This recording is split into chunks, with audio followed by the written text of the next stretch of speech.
მოკლედ დაგიბრუნდით სვირფასო ტელემაყურებლებო, კლავაც განვლო რამოდენიმე წუთმა მოусმინეთ ძალიან კარგ ჯგუფს, რომლებიც ქართველები არიან და ეს ყველაფერი უფრო მეტად საამაყარო საქართველოში შეიძლება ძალიან ხარისხიანი მუსიკის გაკეთება, ეს მათ ვისაც ჩვენ შესაძლებლობაში მცირედით მაინც ეპარებოდათ ეჭვი. რაც ეხება ჩემს და თქვენს ურთიერთობას გრძელდება, კლავ ქალბატონი მყავს სტუმრად, ზედმეტად არაჩვეულებრივი ქალბატონი, რომელსაც თქვენ კარგად იცნობთ, მაგრამ კიდევ ერთხელ შეგახსენებთ და წარმოგიდგენთ მარიამ აბულაძე, ფსიქოლოგი, ფსიქოთერაპევტი, კვებითი ქცევის სპეციალისტი. მარიამ, მოგესალმები, თითქმის 1 წელი გავიდა. თითქმის არა, თამამად შემიძლია ვთქვა, თქვენი ბოლო ვიზიტიდან. მიხარია რომ ჩვენთან ერთად ხარ, შობა ახალ წელს გილოცავ, ბევრი წარმატება და ბედნიერება მინდა გისურვო შენ მიმდინარე წელს და არა მხოლოდ ზოგადად. მეც გილოცავ შობა ახალ წელს, სიხარულს, ბედნიერებას, მშვიდობას გისურვებთ. ძალიან დიდი მადლობა. ძალიან დიდი მადლობა კეთილის სურვილებისთვის. ნუ ახალი წელი ეს ხო ისეთი სენსიტიური თემა, ალბათ ნებისმიერ ასაკის ადამიანისთვის, რომელიც სიახლესთან, კარგ სიახლესთან ასოცირდება. ნუ არსებობს კარგი სიახლე და არსებობს ცუდი. ნუ ჩვენთვის და ნებისმიერ ადამიანისთვის კარგ სიახლესთან ასოცირდება. გემრიელობებთან ასოცირდება, ტრადიციულ კერძებთან ასოცირდება, ბევრ განსხვავებულ სასმისთან ასოცირდება, რომელსაც სავალალო შედეგამდეც კი მივყავართ თითქმის ორ დღიანი, ესე რომ ვთქვათ, გადაბმული кейფის შემდგომაც კი ბრწყალებში. ასე რომ დღეს ვისაუბრებთ, როგორ უნდა, ესე რომ ვთქვათ, ჩავდგეთ ფორმაში, არსებობს თუ არა ყველაფრის შესაძლებლობა და საშუალება, მოკლედ კვებითი ქცევის სპეციალისტ, ალბათ ყველაზე უკეთ ხელეწიფება ეს რეკომენდაცია და რჩევები ჩვენ გაგვანდოს. ასე რომ შეგვიძლია თამამად დავიწყოთ. კი ბატონო. მოკლედ, თავიდან დავიწყოთ და ძალიან მოკლედ ვისაუბროთ ეს ბახუსი და ეგრეთ წოდებული პახმელია, რომელიც ქალბატონებს შეინიშნება, მამაკაცებსაც. მოდით გითხარით, რა არის ეს ყოველივე და არსებობს რაიმე საშუალება, რომ აი ამ ძიმე მოვლენას, რომელიც სტარტს უკვე მეორე დღიდან იღებს, როგორც ვიცი, შევებრძოლოთ ესე ადამიანურად. დიახ. დღესასწაულები ჩვენთან საქართველოში ასოცირდება ალკოჰოლის მოხმარებასთან, მაგრამ მეტწილად ხო სამწუხაროდ. კი ბატონო. ზოგისთვის ეს გარდობის ერთ-ერთი ფორმა, ზოგისთვის სიამოვნების მიღების ერთ-ერთი საშუალება, ზოგისთვის აუცილებელი წინაპირობა იმისათვის, რომ კარგად გაერთოს და ზოგისათვის კიდევ რაღაცა იმიჯის ფორმაც კი არის და მას შეუძლია რომ ასე ვთქვათ იამაყოს დიდი ოდენობით ალკოჰოლური საშუალების მიღებით. თუმცა ეს ჩვენი ტრადიციაა და ამას ჩვენ გვერდს ვერ აუგებთ. და ამას ვიმკით შემდეგ, ხო? ნუ ზოგი არა. ესეც ინდივიდუალურია, როგორც ყველა ადამიანი, ასევე ყველა სხეული, რა თქმა უნდა, ინდივიდუალურია, ზოგს შეუძლია ამ ყველაფრის, ესე ვთქვათ, მარტივად გადატანა, ზოგს არ შეუძლია მარტივად გადატანა. როგორც მამაკაცებს, ასევე ქალბატონებს. რაც შეეხება ანუ ნაბახუსები რა არის? ეს არის ჭარბი ალკოჰოლური საშუალების მიღების შემდგომ არსებული პერიოდი, რომელიც ორგანიზმში დისკომფორტის სახით განიცდება. ზოგი ადამიანი ამას ისევ სასმელით მკლავდება, ზოგი სხვადასხვა ასე ვთქვათ ძველი მეთოდებით და მისთვის როგორ რა არის ასე ვთქვათ ეფექტური. თუმცა რეალურად რა შეიძლება იყოს ყველაზე ეფექტური, ისე რომ არ დავაზიანოთ ჩვენი თავი. ყველაზე ეფექტური ალბათ ის იქნება, რომ ადამიანმა იცოდეს საკუთარი მისთვის ინდივიდუალურად დამახასიათებელი ნორმა, რომლის შემდეგაც უკვე ეს ცუდი პერიოდი, ასე ვთქვათ, შეიძლება დაიწყოს. თუ მაინც დააგვიდგა ეს ალბეთიცი პერიოდი, მარიამ, მაშინ რა უნდა გავაკეთოთ? ინდივიდუალური ამ შემთხვევაშიც, მაგრამ რა თქმა უნდა, ამ შემთხვევაშიც ინდივიდუალურია. ანუ დიდი ოდენობით როცა იღებს სხეული ალკოჰოლურ საშუალებას, ამ დროს სისხლძარღვები ფართოვდება. შემდეგ, როდესაც უკვე გამოიდევნება ეს ალკოჰოლური საშუალება გარეთ, შემდეგ ვიწროვდება ეს სისხლძარღვები და ეს განიცდება დისკომფორტის სახით. ამ დროს შესაძლებელია ისე მცირე დოზით მიღებული იქნას ალკოჰოლი, რაც გამოიყენება იმისათვის, რომ მცირე ასე ვთქვათ, გარკვეულწილად გაფართოვდეს ისევ სისხლძარღვები.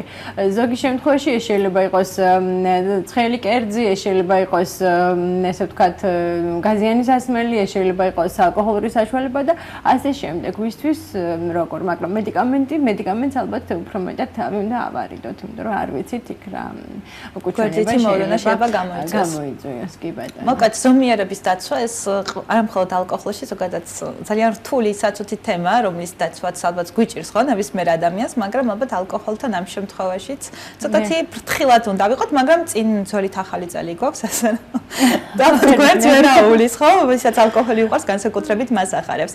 და ის კალორიები და ეს ზედმეტი კილოგრამები, რომელიც პირველი იანვრიდან დეგუსტაციიდან იღებს სტარტს, როგორ უნდა ჩამოვიშოროთ და არის თუ არა საშუალებები ზოგადად თუნდაც რამოდენიმე დღიანი დიეტით ან როგორ გამოვასწოროთ აი ეს ლაფსუსები. ზოგადად საშუალება ძალიან ბევრია, ოღონდ მეთოდები, რა თქმა უნდა, მეთოდები რადიკალურად განსხვავებული ერთმანეთისაგან. არის სხვადასხვა ტიპის კლების საშუალებები, რომლითაც შესაძლებელია როგორც დროებითი შედეგის, ასე ვთქვათ, დადება, როგორც შეიძლება იყოს, ვთქვათ, წინასაახალწლო დიეტა, ძირითადად ყველა ქალბატონი, ანუ უმრავლესობა არის წინასაახალწლო დიეტაზე, ხომ? ანუ უფრო მეტად შეზღუდულია კვება, რომ შემდეგ როცა წავა ის სადღაც წვეულებაზე, მოირგოს ის მისთვის სასურველი ძალიან მიმზიდველი და ძალიან ლამაზი სამოსი, რაც აქვს შერჩეული. ხოლო შემდეგ უკვე აი ამ სუფრაზე იმისთვის წუთიდან იწყება გავთავებელი კვებითი დარღვევები, რა თქმა უნდა, და მონატრებული კერძი, რაც ძალიან ბევრი იყო წინა პერიოდში, იწყებს ადამიანი ამ კერძების დაგემოვნებას და შემდეგ, ანუ რა თქმა უნდა, გაჩერება არის რთული, რადგან წინა პერიოდებში, წინა 2 კვირის მანძილზე ან 1 თვის მანძილზე სრულიად იყო ეს პროდუქტები ამოღებული. ამიტომ ადამიანს აქვს მისი მოხმარების ჭარბი სურვილი და ბუნებრივია და შემდეგ გადადის, ანუ პირდაპირ ეს საკვები გადადის ცხიმში და იზრდება ცხიმის მარაგის სხეულში. და არის, ანუ მოვიმატე დღეში 1 კილო, მოვიმატე 2 დღეში 3 კილო და ესე შემდეგ. ამას თუ ემატება ასევე ალკოჰოლური საშუალება, მიდის შეშუპების ეფექტიც. ალკოჰოლს როგორც შეშუპება ახასიათებს, ასევე ახასიათებს, რა თქმა უნდა, მატება, იმიტომ რომ მაღალია მისი ენერგეტიკული ღირებულება. ამ მხრივ ანუ რისთვის მოიხმარს ადამიანი ალკოჰოლს? დიახ. ერთი ვარიანტი რომ გავერთო, მეორე ვარიანტია რომ მოვდუნდე. ხო? ანუ სტრესის შემდეგი პერიოდი, რაც შეიძლება არ ფიქრობდეს ადამიანი რომ ის სტრესს ან დარდი გაუზიაროთ, ხო, უბრალოდ. კი ბატონო, ესეც შეიძლება. ანუ მიზანი არის თრობის გამოწვევა. თუ პარალელურად წონის მატებაც არ გვინდა, იმდენად რომ წავიდეს სწრაფი ტემპით, მაშინ უნდა ავირჩიოთ ისეთი ალკოჰოლური საშუალება, რომელიც მეტად ათრობს, ასე ვთქვათ, და ნაკლები ოდენობას მოვიხმარ. ეს შეიძლება იყოს კონიაკი, ეს შეიძლება იყოს სხვადასხვა კოქტეილი, ეს შეიძლება იყოს თუნდაც არაყი ან სხვადასხვა ლიქიორი. და არა 7 ლიტრი ღვინო, ხო? კი ბატონო, და არა თუნდაც ჭარბი ოდენობის ღვინო.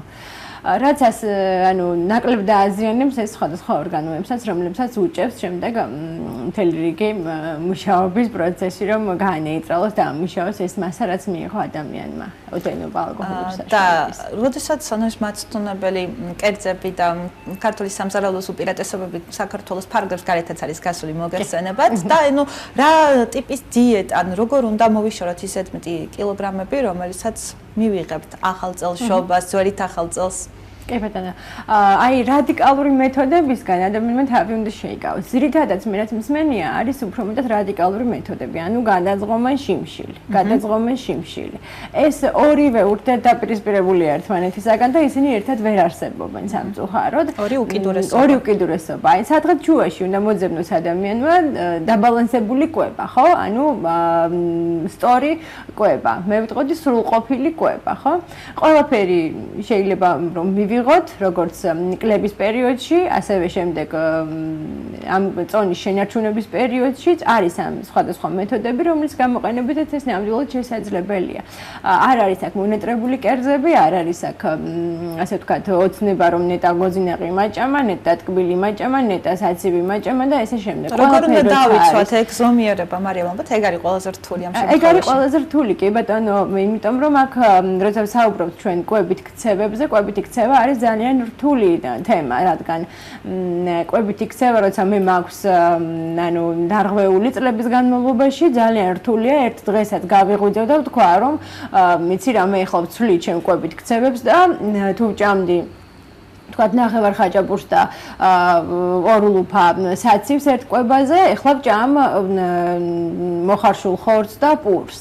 ეს არის ძალიან რთული, რადგან ამას სჭირდება мотивация, ამას სჭირდება ემოციებზე მუშაობა, რაც დიდ ძალისხმევასთან არის დაკავშირებული. რა თქმა უნდა, დიდ ძალისხმევასთან. ხა თქვენ რო გითხრათ ვიღაცამ, რომ აუცილებლად აი რაღაცა რაც გაქვთ ამოჩემებული ქცევა, ესე ვთქვათ, ამის ნაცვლად რომ გააკეთოთ რადიკალურად სხვა რამ, თუ საკუთარი სურვილი არ არის, თუ არ იცით ეს რისთვის გჭირდებათ პირადად თქვენ რაში გამოგადგებათ, რთული იქნება ამის გაკეთება. და ის რამოდენიმე დღიანი დიეტა, რომელიც რამდენად მავნებელია ზოგადად ორგანიზმის ესეთი დიეტები და ახალი წლის შემდგომ, თუ შეიძლება ფორმაში ჩადგომისთვის ის 3 დღიანი დიეტა, რომელიც გულისხმობს მხოლოდ მაწონს პირადად მსმენია თავისი ყავით, თავისი ან მთელი რიგი 3 დღიანი დიეტა, რომელიც ალბათ ყველა მიცის. ზოგადად როგორ რატო ვნებს ეს ყველაფერი სხეულს და რატო არ შეიძლება ესეთი დიეტების გამოყენება? ესეთი დიეტები აზიანებს, რა თქმა უნდა, ორგანოებს, აზიანებს ემოციურ ფონს, ცოტა მოქმედებს ჩვენ ემოციურ მდგომარეობაზე. ანუ ძალიან გაღიზიანებულია ამ პერიოდში ადამიანი, უცებ ძალიან ბევრი ჭამა, უცებ ძალიან ცოტა ჭამა, ხომ? ანუ სურვილები აქვს ისევ რომ მიყვებოს, ან მოენატრა ისევის საცივი, ისევის გოზინაყი, ისევის ჩურჩხელა, ისევის ხაჭაპური, ძალიან გემრიელია ჩვენ სამზარეულოში, ხომ? მაგრამ აი ესეთი რადიკალურად შეიძლება არ შეცვალოს ეს კვებითი ქცევა. შეიძლება შეცვალოს ულუფა, ანუ შეამციროს ულუფა, თქვა ერთი ულუფა მიირთვას და რამოდენიმეჯერ მიირთვას დღეს მანძილზე. ჩვენთან სამწუხაროდ ეს კულტურა არ არის, რომ რამოდენიმეჯერ კვება ვაქციოთ რიტუალად. ამაში ხელს გვიშლის როგორც ხელს უშლის ადამიანს როგორც მისი დღის რეჟიმი, ასევე სამსახური, რომელშიც შეიძლება იყოს შესვენების პერიოდი, მაგრამ უფროსმა მას არ დართოს ნება, რომ გამოიყენოს ეს შესვენების პერიოდი. ან თავად გადაანაწილოს ისე, რომ შესვენებას და კვებას ურჩევნია, ვთქვათ, უფრო ადრე წავიდეს სახლში 9 საათით ან 1 საათით, ხო? ანუ ამის აუცილებლობას ადამიანი ვერ ხედავს. ხოლო ჩვენი ორგანიზმისთვის ეს აუცილებელია, რადგან კვება ადამიანს სჭირდება იმისათვის, რომ იყოს ჯანმრთელი, ჯანსაღი, კონდეს ენერგია, კონდეს სიცოცხლე შრომის უნარიანი იყოს ის, იყოს ნორმალურ განწყობილებაზე. და ის ნივთიერებები, რაც არის აუცილებელი იმისთვის, რომ იცოცხლოს ორგანიზმმა, მიაწოდოს. თუ მოხდება ეს და ანუ რეგულარული სახით, ამ შემთხვევაში უკვე ორგანიზმი აღარ გადავა ცხიმის დაგროვების ეტაპზე, რაც დგება დიეტის შემდეგ პერიოდში. რადგან უცებ დავიდა ჩემი ცხიმი და სადღაც რაღაც აღნიშნულს ხვევით და შემდეგ ისე რადიკალურად შევცვალე ჩემი კვებითი ქცევა და მომენტალურად შეიძლება ერთ კვებაზე მივიღო 5000 კალორია ან 6000 კალორია ან თუნდაც 10000 კალორია, ანუ გააჩნია საკვებს, ხო? დიახ, მარიამ, რა სურჩო მათ, ვისაც დიეტის დაცვა განუზრახავს? ვისაც დიეტის დაცვა სურს, ვისაც კლება სურს, ესე ვიტყოდი მე. ტონში კლება, კი ბატონო, იმიტომ რომ დიეტა თავისთავად გულისხმობს უკვე მეთოდს, ხო? ანუ დაძროს რისთვის არის ეს საჭირო მის კონკრეტულ შემთხვევაში? რისთვის სურს ტონის კლება? ტონის კლება არ არის მარტივი პროცესი, мотивация რო აგვიმოვლოს, რა თქმა უნდა, კი, როცა მე ვხარჯავ რაღაცა ენერგიას, ვთქვათ, იგივე ენერგია ხომ მჭირდება იმ პროდუქტების მომარაგებას, იმ მომზადებას, კვებას, იხარჯება დრო, ენერგია და ფული ადამიანის, ხომ ესეა? და როცა მიზან მიმართულად არ იხარჯება ეს ენერგია, დრო და ფული, ამ შემთხვევაში უკვე мотивациაც იკლებს, ხო? არ ვიცი, მე რისთვის ვაკეთებ ამას. როცა ვიცი რისთვის ვაკეთებ, ამ შემთხვევაში უკვე უფრო მშვიდად ქრონობს ადამიანი თავს, ხო?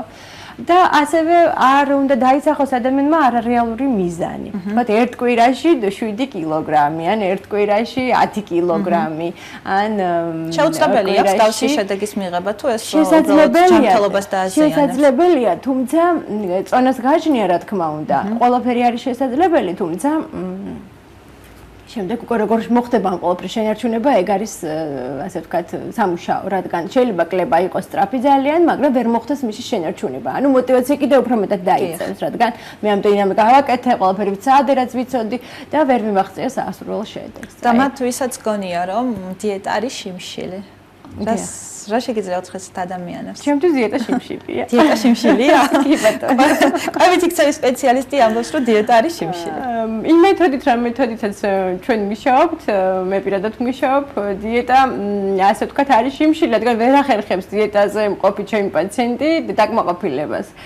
დიეტა ნან გულისხმობს ბევრი პროდუქტის ამოღებას რაციონიდან, ძირითადად იმ პროდუქტებისა, რაც უყვარს ადამიანს, ხო? თუ არ ამოვიღებთ იმ პროდუქტებს, რაც გვიყვარს ძალიან მაშინ უფრო მშვიდად ადამიანი შეძლებს წონის კლებას და ყველაზე დიდი პაციენტი გაინტერესებთ ალბათ ჩემს პრაქტიკაში იყო 250 კილო. რა საპარაკო? და შედეგს რამდენ ხანში მიაღწიეთ? ამ ადამიანმა პირველ თვეში დაიკლო 25 კილოგრამი, შემდეგ ასევე მიდიოდა აქტიურ კლებაში, დაიკლო 100 კილოგრამი და შემდეგ Aku თქვა რომ მე კვაყოფილი ვარ ამ წონით და ეხლა რა კილოგრამი როგორ და ეხლა რა წესით 3 კილოგრამზე ცხოვრებას ასე ვთქვათ 150 კილოგრამზე მისთვის 150 კილოგრამი იყო და არის ის წონა რაც სიცოცხლის შენარჩუნებაში მას დაეხმარა და ამიტომ ესეც ინდივიდუალურია ვიღაცას არ სურს რომ იყოს მაინც და მაინც 90 ან 80 კილოგრამი ხო აღნაგობას პარამეტრებიც ხო ჩვენ სხვადასხვანაირია აქედან გამომდინარე ეს ყველაფერი ინდივიდუალურია როგორც ნებისმიერ შემთხვევაში და ეს დაკლებული კილოგრამების შენარჩუნება რამდენად რთული პროცესია და რას ურჩევთ ადამიანებს ვინც აი ესე თუ ის დიეტა დაიცვა მიიღო სასურველი შედეგი დაიკლო პირობითად 5 კილოგრამი 10 კილოგრამი როგორ შეინარჩუნოს ეს სასურველი წონა ან ნაკლებად სასურველი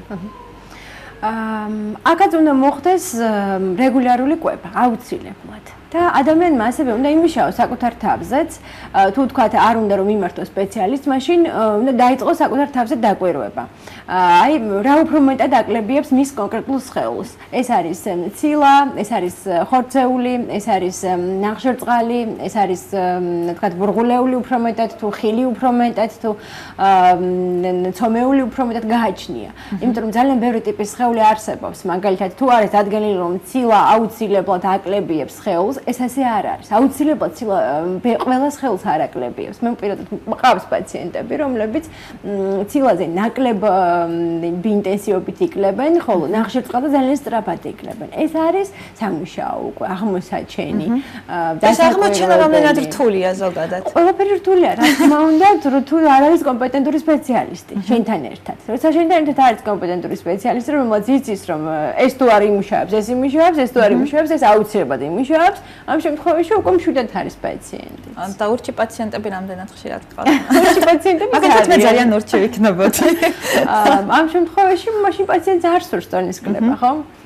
თუ არის ბრძოლა სპეციალისტსა და პაციენტის შორის, მაშინ პაციენტს არ სურს ტონის კლება, ხო? თუ არ ემორჯილება ესე ვთქვათ სპეციალისტს. შედეგი რამდენ ხანში შეიძლება მიიღოს მსგავსი ტიპის დიეტებით, როდესაც ის შენს სხეულზე, შენს გონებაზე არის მორგებული და ორიენტირებული? უფრო ასე ვთქვათ, ერთ თვეში ვერ მივიღებთ სასურველ შედეგს. ვთქვათ, თუ არ გქონდა ციკლო დასაკლები, შესაძლებელია ეს 20 კილო, ჩემი პრაქტიკიდან გამომდინარე დაიკლოს პაციენტმა 2 თვიდან 4 თვემდე. შეიძლება 3 თვეში, შეიძლება 1 თვეში, არა, 1 თვეში ვერ დაიკლებს. ანუ შესაძლებელია დაიკლოს 1 თვეში 11 კილოგრამი დაუკლია მაგალითად ჩემი პაციენტს 1 თვეში. და ესე შემდეგ. და ცომეული ალბათ ბევრ ადამიანს ცომელზე უარის თქმა არ შეუძლია. შეიძლება რაღაც დიეტას შეუთავსოთ ცომეული ისე რომ კი, აუცილებლად ნახშირწყალი ეს არის ის პროდუქტი, რომელიც არ უნდა იყოს ამოღებული რაციონიდან სრულიად. შეიძლება მისი ჩანაცვლება. თქვათ არიან პაციენტები ისეთებიც, რომლებსაც არ უყვართ პური. ამ შემთხვევაში ჩანაცვლებულია ის ვთქვათ კარტოფილი, ჩანაცვლებულია წიწიბურით, ანუ სხვა ტიპის ნახშირწყლით. სრულიად ამოღება ნახშირწყლის ვერ მოხერხდება. ასევე ტკბილის მოყვარულები ძალიან, რომლებსაც გონიათ. შოკოლადზე ფიქრობენ პარალელურ რეჟიმში, ხო ესეთი ადამიანებიც ვიცი. კი ბატონო, შოკოლადი ტკბილეული უყვარს. ტკბილეული. ასეთ შემთხვევაში თუ ამოვიღებთ ამ პაციენტის რაციონიდან ტკბილეულს, ეხლა თქვენ ხომ გიყვართ ტკბილეული, თქვათ ვიღაცებმა გითხრათ, რომ ეხლა არ უნდა ჭამოს არც ტკბილეული. ხო, უფრო მეტად მოგინდებათ. აი ძალიან ხო მოგინდებათ, რომ დაინახავთ, შეიძლება საერთოდ დაგავიწყოთ ყველაფერი და შეჭამოთ, გაათავოთ მთლიანად. ეს ხდება არასწორად შერჩეული კლების მეთოდების შემთხვევაში. სწორად შერჩეული შემთხვევაში მე ვიცი რომ მე შემიძლია ამის ყველაფრის დესერტის სახით დაყოლება და უკვე აღარ ვგრძნობ მონატრების შეგრძნებას. კი და არც რაღაცა დარღვევის ჟინი მაქვს რომ აი მე დავარღვია ის რაც მაგრამ ალბათ ძალიან რთულია ჯამში დიეტის დაცვა და ჯანმრთელობის შენარჩუნება ერთდროულად, ხო, მარიამ? ანუ არ დაზიანება კონკრეტული მე ვიტყოდი რთული არის, მაგრამ შეუძლებელი არ არის. შესაძლებელია იმ შემთხვევაში თუ მუშაობს ადამიანი საკუთარ თავზე, იცის რისთვის აკეთებს ამ ყველაფერს და ემეგობრება საკუთარ მადას. ოჰო, რა კარგია საკუთარ მადასთან დამეგობრება. ანუ მადა ეს რა არის? არა რეალიზებული სურვილების ერთობლიობა. მე მინდა ის შოკოლადი, ნამდვილად კი არ მინდა მე ის შოკოლადი. იმ შოკოლადის მიღმა არის რაღაც, რაც მინდა მთელი დღის მანძილზე.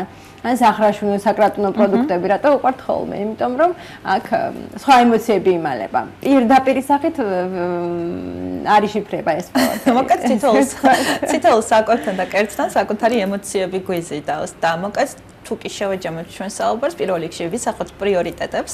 დიახ. საკუთარ თავს მოუთხრობთ თუ რის გამოგსურს ამა თუ იმ კილოგრამის მოშორება. დიახ. ჭამთ ამდენჯერმე აუცილებლად. ამდენჯერმე. მცირე ულუფებით ხო, როგორც გვაქვს ინფორმაციას. ერთი მაგალითად ულუფა საკვები. თქვა დილით შეიძლება ადამიანმა მიირთვას რა. თქვა ფაფა შეიძლება მიირთვას ვიღაცისთვის ეს ფაფაც ძალიან ბევრია, იმიტომ რომ წლები არ უჭამია ეს ფაფაც და საერთოდ არაფერი დღის მანძილზე საღამომდე. შეიძლება იყოს ეს თქვა კატლეტი და პური, შეიძლება იყოს დილით. შეიძლება იყოს კვერცხი და პური. შეიძლება იყოს ჩაი, კარაქიანი პური ან ყველი და პური. და ესე შემდეგ დანარჩენი რაც შეიძლება გემრიელი რო იყოს და მცირე რაოდენობა გამოვა იმ შემთხვევაში თუ გემრიელ პროდუქტს ავირჩევ. და მე ხშირად მსმენია და საკუთარი თავიდან გამომდინარე ჩემზე აღნიშნო 6-ის შემდგომ ეს ალბათ ისე გაჯერებულია ჩვენს მგონებაში რომ 6 საათის 6-მდე უნდა მოაწყო ყველაფრის ჭამა. აქ რა ხდება?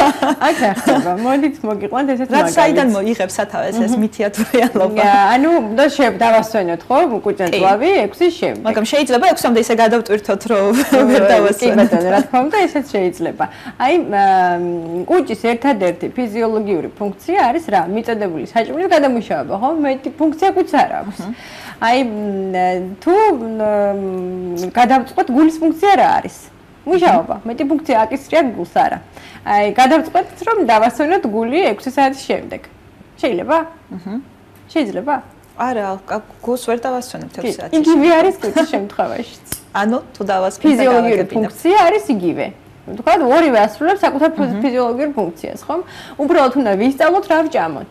ანუ შესაძლებელია 6 საათის შემდგომ მიირთვას. კი ბატონო, შესაძლებელია 6 საათის შემდეგ თუნდაც კერძი მიირთვას ადამიანმა, თქვა პურის გარეშე, ნახშირწყლის გარეშე, ნახშირწყალი ნაკლებად. აი შესაძლებელია მიირთვას, თქვა ბოზნეული შეიძლება იყოს. მაგრამ არა ცომეული, ალბათ ცომეული დიდი რაოდენობით არ არის. ცომეული დიდი რაოდენობით არა, რა თქმა უნდა, იმიტომ რომ ნივთიერებათა, ანუ ვერ ახერხებს ადამიანი შემდეგ ორგანიზმი ამ მიღებული კალორიის დაწვას. რაც შემდგომ აისახება მეორე დღეს თუ არა ძალიან მალე გამოიტანს თავის შედეგს. თუმცა თუ წვეულებაზეა სადმე შეუძლია ძალიან ბევრი იცეკვეს შემდეგ, კვების შემდეგ. ანუ ამ შემთხვევაში ფანტაზიებზია როგორ დახარჯავს ამ ემოციებს და კალორიებს. ეს უკვე მათი პრეროგატივა, ჩვენ ამ შემთხვევაში უძლურები ვართ. მარიამ, კიდევ ერთხელ გილოცავ შობა ახალ წელს. ვისურვოთ ჯანმრთელი ადამიანები და ყველა ვისურვოთ ისეთ ფორმაში, როგორიც მას სურს და განუზრახავს. ძალიან დიდი მადლობა, რომ იყავით ჩვენთან ერთად გემშვიდობები მორიგ საეთერო შეხვედრამდე.